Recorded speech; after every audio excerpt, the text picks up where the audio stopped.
Hey folks, welcome to Centered.Live. We have real conversations about what grounds us. Now, what is something that grounds us? Well, it helps us live with purpose and clarity and compassion. And that's what we're going to discuss today. Your hosts are Randy Burgoyne and Paul Maloy. We are both husbands, fathers, grandfathers, teachers. Well, Paul's a teacher. I am a pretend teacher. Dream chasers. But, we'd like to admit that we're men of tremendous experience and faith. More than 100 years between the two of us of Wow. hard knocks, right? Sometimes. But today we're going to talk about a topic that we kind of come at different sides a little bit. If we had to pick something that we don't agree on, this is probably one of those that would hit the top. So let her rip. Dig into me. All right. Well, thank you.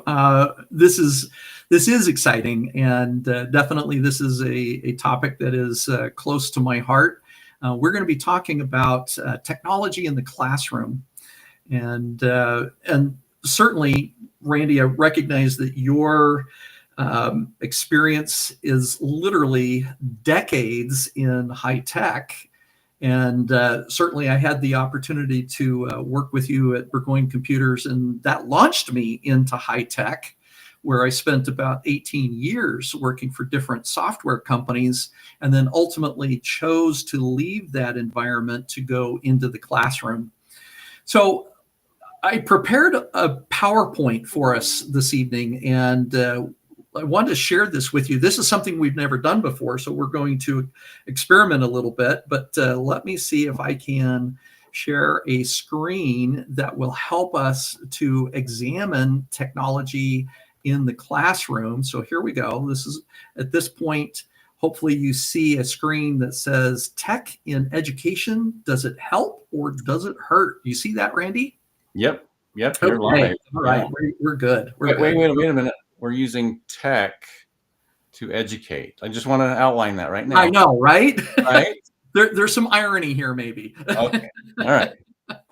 Okay. So with that in mind, let's understand that when we talk about tech, tech is a short word for the longer word technology, but technology itself is any tool that makes a job easier. And I thought it might be kind of fun to retroactively look at technology in the classroom. And so we're going to start by looking at current classrooms that tend to use smartboard technology. And in my classroom, I had a smartboard and absolutely loved it. This is not really common, but it's not uncommon in classrooms across the United States today. But what's really cool about smartboards is that they're touch sensitive, so it allows you to write on them with your fingers. You can manipulate elements. You can definitely see multimedia things that in real time or in a way that it displays on the screens and for the students. But Randy, you and I would certainly know that during the time our children were in schools, that this picture that you see here of two boys that are pushing a cart that has a VCR and a tube television from room to room was something that became pretty common in the 80s and 90s and into the early 2000s. If we go back a little bit farther, I know, Randy, that you and I both talked about how we were audiovisual certified, and it allowed us to actually thread these 16 millimeter film projectors so that a film could be shown in a classroom. If you go back even further, then there was the film strip projector that had to be accompanied with a cassette player with the soundtrack, or even earlier than that, a 33 and a third RPM vinyl record player that would play the soundtrack. And then a little to change yeah, absolutely. And then, of course, today there's no math student or science student that doesn't have a graphing calculator, and color screens are now pretty common. But before calculators ever came into the classroom, and I remember this, Randy, 1975 was when I got my first calculator. And all it could do was add, subtract, multiply, divide, and I think it could do percents. Mm-hmm. Yep. But slide rules. My dad went to college and learned how to use a slide rule. Before that, of course, students actually were taught how to use an abacus, which is a very simple form of a calculator. Mm-hmm.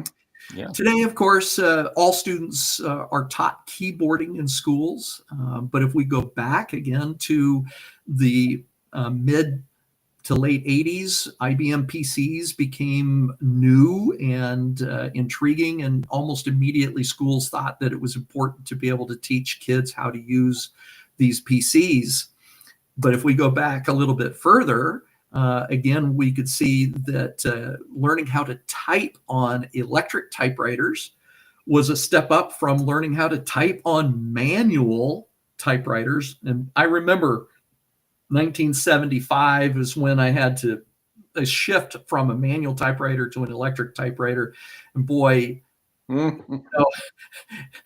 mistakes galore, right? Because you barely touch the keys and all of a sudden you got visible. Mark, chunk.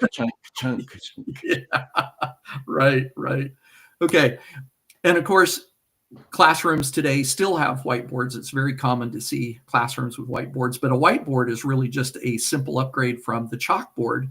And the chalkboard itself in a classroom was an upgrade from personal little tiny chalkboards that were given to the students to write their letters, to do their simple math. And that was something that lasted through the 18th century, the 19th centuries, and even into the 20th century for a little bit. Mm-hmm. This is actually a picture of my classroom. And if you look there, you will notice that I have a smart board that is engaged. It's the one behind the girl who's facing the rest of the students. This was one of my debate classes.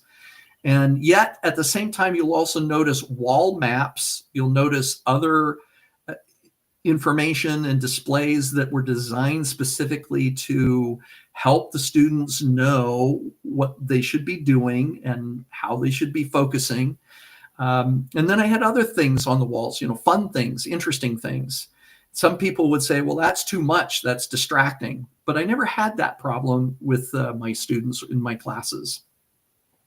In fact, speaking of low tech, in the back corner of my classroom, I maintained a library of books. And when the students had any kind of quiet time or downtime and they didn't have to be doing something for me, then they could go back and they could pull an honest to goodness book and thumb through the pages or even read the book that they chose. So definitely all kinds of tech in my classroom. When we think about the future of the classroom, will tech reign supreme? Will there be a need for teachers? This is, I think, something that starts to become very controversial.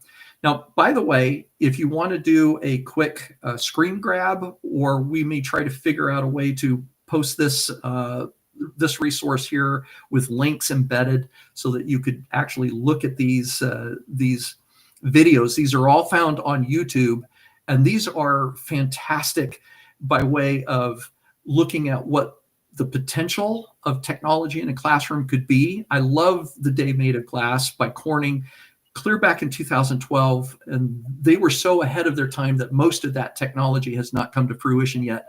The 5 technologies that will change education from 2016, all of that tech actually exists, but yet it's not all implemented in classrooms today. Mm. And then Sal Khan of the Khan Academy actually gave a recent TED Talk that he said AI could in fact save education. And there is a school, I believe in Oregon, that currently employs no teachers whatsoever, as covered by the Today program in 2024. And they are using AI to essentially replace the teacher. And yet, having said that, Sophie Winkleman gave a talk just a couple months ago that is a solid argument against tech in the classroom. And Derek Muller of Veritasium actually gives a really interesting view of how tech has often been promised to be a revolution in education, and perhaps that hasn't actually happened. Mm-hmm. So, Randy, when you think about this being a student, and this is a long time ago for us, what impacts of technology in the classroom do you even remember from attending school back in the late 60s and early 70s? I think back at the time when I, like you, was the AI geek. I think we were geeks before we knew the word geek, right? Yeah. Yes, true. And so I had training to be able to learn how to use that projector. Not all students could use it, right? Right. And so I'd go and set it up, and sometimes some of the other teachers would come and get me from my 6th grade teacher and take me out of class, which I kind of liked. Yeah. Yeah. And I'd go set up the projector for them in the class, in the lunchroom, wherever it would be, because I had that particular training. Now, when that technology failed, let's say the film broke or it got jammed, or I would just sweat bullets. It was just stressful for me. But I thrived on solving that. I could not move or do anything until I solved it. So that's another reason I got into tech. But jump forward a few years, and you have things like in high school, we had programmable calculators that started coming out. We had we actually had Apple IIs my senior year in high school, 1980, 81. They equipped the classroom with Apple IIs, and we had a programming class. But I also wanted to highlight one thing. In junior high, we had a 7th grade type class. Now, this was not electric typewriters. This was a full classroom of manual typewriters. Okay. I came home and I complained to my dad, why do I have to take type? That's for girls, right? I'm not going to be a secretary. My dad took me aside, sat me down. He says, let me tell you something about computers. Computers? I love computers. Well, in order to use a computer, you need to know how to type. Yeah. All of a sudden, a little light goes on to me. And within about a week, I was suddenly the best typist in the class. Talk about motivation. But those were the kind of technologies that we had. Programmable calculator. My college trig class, I was in there with the quadratic equation programmed into my calculator. So I just plug in the variables for plus and minus, and boom, I had the answer. I thought that was cheating. And so did my teacher. So he took away my. Well, Randy, before I met you, I remember when my dad brought home a leading edge IBM clone 8088 computer, personal computer, and set it up with a dot matrix printer. And it had 2 floppy drives.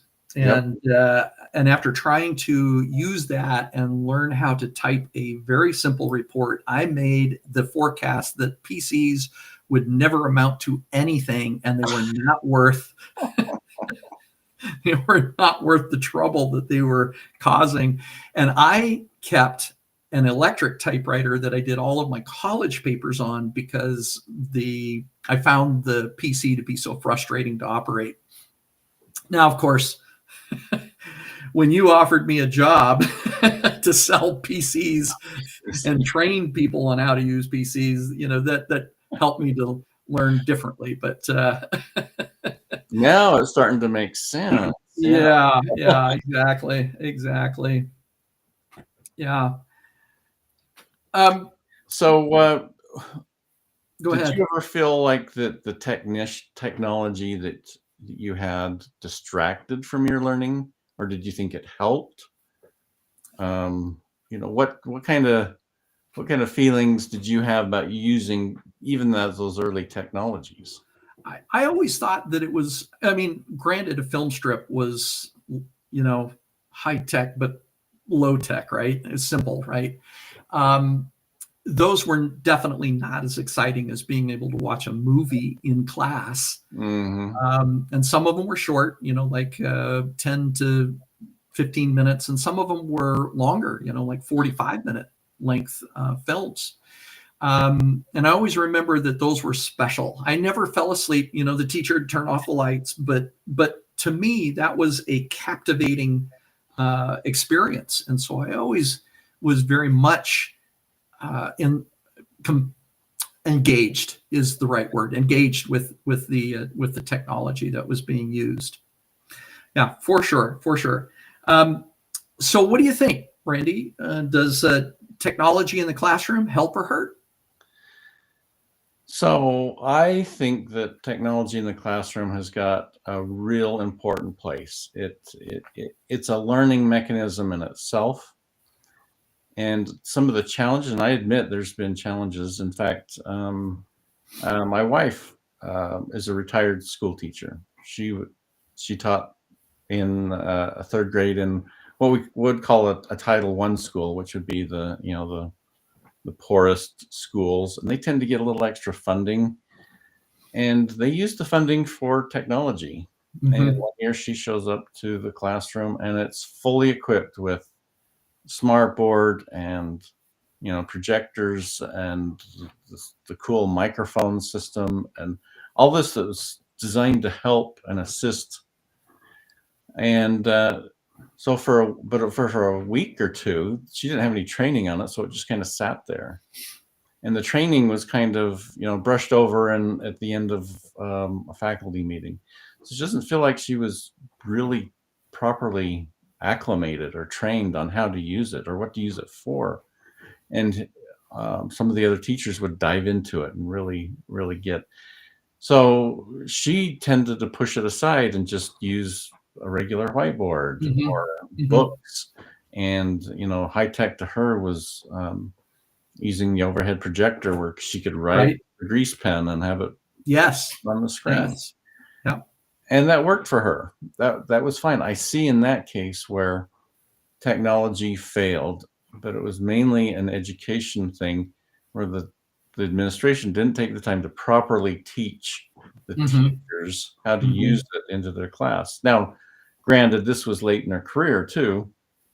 If she would have had that kind of technology early on, maybe it would have been different. Right. But as a tool, I think that um, the technology in the classroom can be used as a really vital tool to help education, especially kids that mm, don't particularly have an interest in learning a standard way. Maybe I would have had a better time at school having an iPad in front of me instead of a boring teacher up there clicking. Ooh. Ooh. Sorry.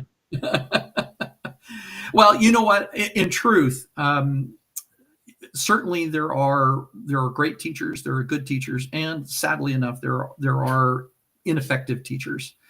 Um, and there's a lot of reasons for that. But I will tell you that when I started my teaching career in 2006, I started with a brand new school, and every single classroom had a smartboard.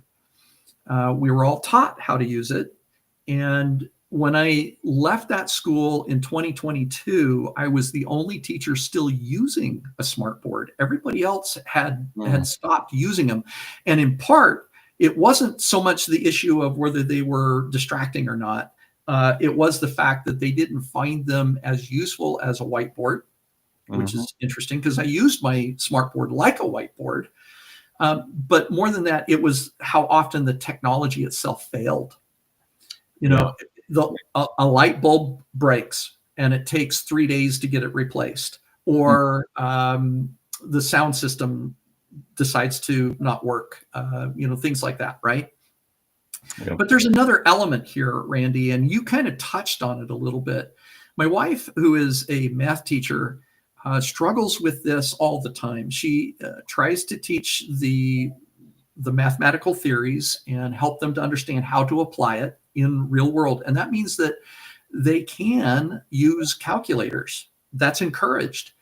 But a cell phone can literally be aimed at a problem. You push a button and the cell phone will solve the problem. It'll give you the answer. And Yeah. that element really is cheating because you learn nothing. You get an answer, you don't understand the answer. It's just an answer. It's a set of numbers, right? And it has no meaning. It has no value. And yet she fights that constantly. And we see that in virtual test taking as well. It's so easy for the students to open up a window, type in a question, get an answer, and then copy and paste that into the test, the electronic test. So there are significant issues with how far to take technology in the classroom. And again, at my school, by the time that I was setting up to go to a different STEM level kind of job, which we need to talk about in just a moment, every student had a tablet and they were expected to use that tablet in their classrooms. Mm-hmm.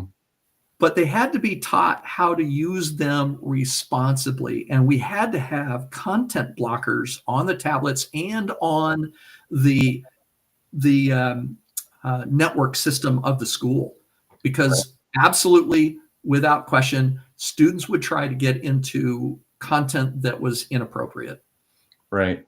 Yeah. And that is a challenge with technology in general, is that once you open that door to the internet, to Yep. a greater resource, Right. it's hard to take it back.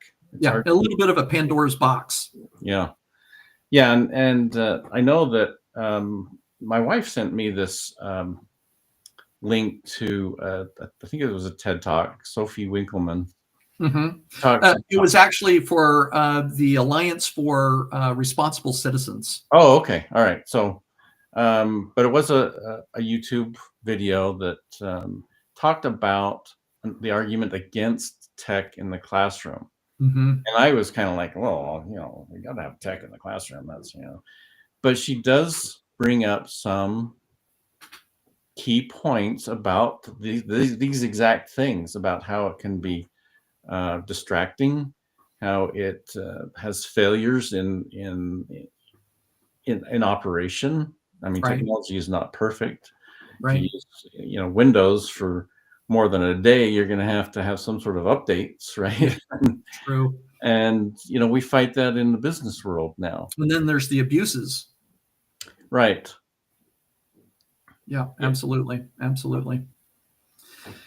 Well, it's so interesting that we talk about this, and we're going a little bit longer on this episode because it is so important. And we actually will share a little bit later that this is part 1 of 2, and I'll let Randy talk a little bit more about that in a few minutes. But what's interesting to me, Randy, is that the United States, all through the 17th century, 16th century, 18th century, 19th century, and I mean that. So in colonial America, the American education rate was higher than the education rate in colonial England. And it was because of the desire to create an educated population, even in colonial America. Now that was absolutely fostered through our early governments, both the federal government and the state governments. But we became a technology leader through the 20th century in particular. And that doesn't mean that we didn't have any technology leadership prior to that. It's just that that's when it really was obvious that the United States was a technology leader through the 20th century. And so the point being here is that we are losing our technology edge to other countries. And that may not be so bad if we learn how to cooperate rather than compete. Mm-hmm. But the other reality here is that we are not only are we struggling with technology in the classroom, but we are struggling to continue to teach technology that is needed for our economy to continue to succeed. So just as an example, because I'm in aviation, have been now for a few years, I watched this annual report that comes out from the Boeing Corporation, and they publish an annual report for the entire aerospace industry worldwide. And what they have come up with is that the aerospace industry is going to have a 1 million person talent shortage by 2040 because there's not enough kids getting into the science, technology, engineering, and math classes and sticking with it.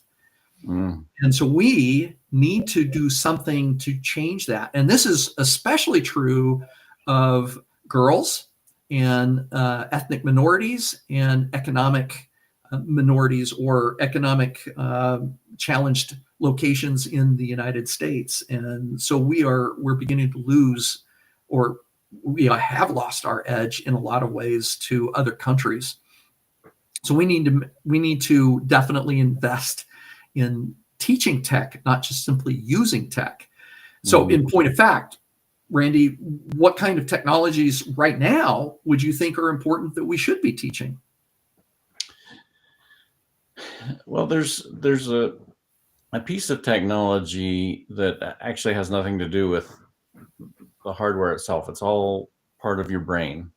Part of your brain mechanism to be able to accept the way a computer operates.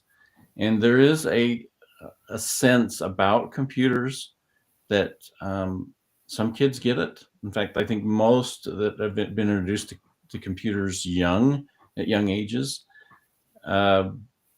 grasp the technology better than those of us that learned it later. Now, I was lucky. I grew up in a family that was very technology oriented. I had a computer at age 14, which was, for the mid 70s, that was unusual. That was unusual. Yeah. I'd had a computer at home. People go, "Oh, computers, that's for banks and big businesses. And you have one at home. What would you do with it at home?" Well, my dad brought it home and dropped the manual by it and said, "Here, knock yourself out. Have fun." I read that manual front to back and taught myself how to program that computer because I was so engaged in it. Now, that's the kind of thing that kids today need to grasp, is that exposure to it, and they grasp their interest in it. Now, it could be 3D printing, it could be CAD/CAM design, which absolutely ties into 3D printing, manufacturing and maintenance. I mean, think about taking your car in to get serviced, and they plug in this computer into your car and say, "Oh, yeah, okay, you have this wrong with it, and this module, this sensor needs to be replaced." Boom, $500, and you're out the door. But I have an error in my truck right now that says service TPM, which is tire pressure monitor. And apparently it's $100 to replace a valve stem. Yeah. It's crazy. But I guess the talent here that needs to be taught and learned is the ability to learn technology, the skill of learning, because it's always going to be changing, and it changes so fast. You have to have the ability to change with it and understand where the technology is going, and that takes a lot of effort. That's a lot of brain power, and that's difficult for anybody at any age. But now it's more important for our kids today to learn that. Yeah, absolutely. And now another thing I'll bring up is in the early 90s, I taught a basic computer class at our computer store. Buy a computer, come to computer class. Right. I made the flippant remark that in the future, everybody will be computer literate. Mm. There We're are not, kids today. I mean, all they know is a little yeah, phone. yeah. Sit them in front of a laptop computer like we're looking at right now, Hmm. Hmm. and they have no idea what to do. Yeah. So the technology is a process to learn how to learn about technology. Well, I love that. Absolutely love that. Yeah, and certainly, in spite of the challenges, in spite of the things that we must be very careful to do in order to make technology work for us, which includes AI, right? Artificial intelligence. It's funny to me that for 100 years, people have prognosticated, forecast that a certain technology is going to revolutionize education. Um, so even Thomas Edison at one point said that film would completely revolutionize the classroom, so that there would not be a need for teachers. And he Yeah. said that in 1922, and of course that hasn't happened. So it's interesting to me that every major technology that has been invented, televisions in the classroom were supposed to be revolutionary. Computers were supposed to be revolutionary. Mhm. Tablets, smart boards, all these things. AI, of course, will be the next big thing, right? In the classroom, it's supposed to be revolutionary. Yeah. And yet, we still have teachers in the classroom. And Derek Muller of Veritasium on YouTube, he makes a case that tech is actually evolutionary, not revolutionary. And he says this, he says, all classroom tech is best characterized as an evolution, not a revolution. The foundation of education is still based on the social interaction between teachers and students. The foundation of education is still based, sorry, I read that. As transformative as each new technology seems to be, like motion pictures, computers, smart boards, what really matters is what happens inside the learner's head. And making a learner think seems Mhm. best achieved in a social environment where other learners are there and cooperating with a caring teacher. Yeah. Yeah. Yeah. That is, I know you sent me that video, the Derek Hmm. Muller of Veritasium, and I followed Veritasium for a few years. I think ever Yeah. since the pandemic, and really enjoy his things. And I think he nails it. And if there's one thing that we can agree on, is that technology is a tool to be Hmm. used in the classroom. It's not to replace the Right. social environment. It's not to Right. replace a teacher. If anything, we need more teachers in the classroom to be able to better teach the students. We don't need to take them out of the classroom. And AI can be a tool. And next week, or next episode, we are going to talk about the benefits of AI and where that's going and how that's going to take us in our personal lives, in education, in business, in operating the government, and there's so many aspects to AI. And what are the legalities? What are the ethics Exactly. with that kind of responsibility? You talk about opening Pandora's box.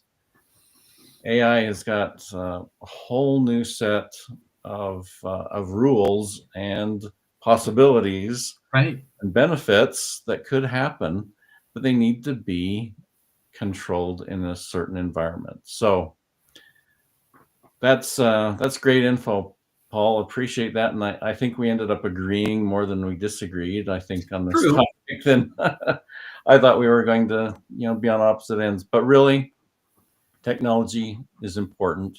We're using it Vital. right now, right? And I'm glad that we've learned it. So, any Agreed. parting thoughts? No, I just think it's important for us to recognize that technology in the classroom has actually existed for hundreds of years, right? and that that it will continue to be part of our learning environment. And as long as we, again, like you said, as long as we use it as a responsible tool, it can enhance the learning. We just have to make sure that we don't lose control over what its purpose is actually intended to be. Right. Well, great. Well, thanks, Paul, and thanks for our listeners and viewers, wherever you might be. And be sure to like and subscribe and share so that we can continue the process and share more about what it means to have a centered life. Right. And don't forget to share what you think about the topics that we're discussing. Yeah, absolutely. We'd love to hear your comments, and we try to read them. So please comment, and we'll see you next time. Okay.